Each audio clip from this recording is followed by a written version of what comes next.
Pour l'instant, on n'en sait pas grand-chose. Aucun communiqué n'a été publié du côté algérien. Il y a juste les images de cette rencontre, cette rencontre entre le président algérien qui a reçu le ministre français des Affaires étrangères suite à sa séance de travail avec son homologue algérien Ahmed Attaf au siège du ministère des Affaires étrangères.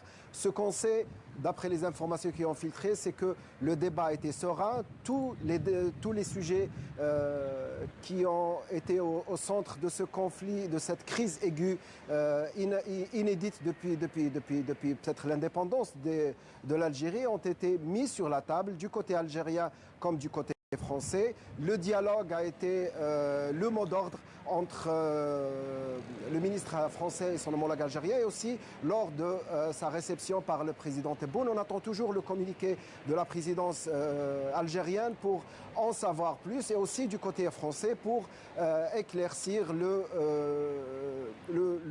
les résultats de ce voyage, de cette visite qui vient après 8 mois de crise aiguë, une crise qui a remis en question beaucoup de choses. Certaines personnes, certaines analyses pensaient que les choses allaient vers une rupture diplomatique entre les deux pays, mais l'appel téléphonique entre le président Macron et son homologue algérien Abdelmadjid Tebboune le 31 mars a réchauffé cette relation, a mis fin à ces 8 mois de tension et a ouvert une brèche, a ouvert une porte pour un dialogue, pour tirer au clair et pour résoudre les sujets de conflit entre les deux pays, en attendant d'autres démarches, d'autres pas d'un côté comme de l'autre pour résoudre cette crise qui a commencé, il faut le rappeler, par la reconnaissance du président Macron de la souveraineté du Maroc sur le Sahara occidental. S'en est suivi plusieurs incidents, dont l'arrestation et le jugement et la condamnation de Boualem Sansal, et puis les différentes déclarations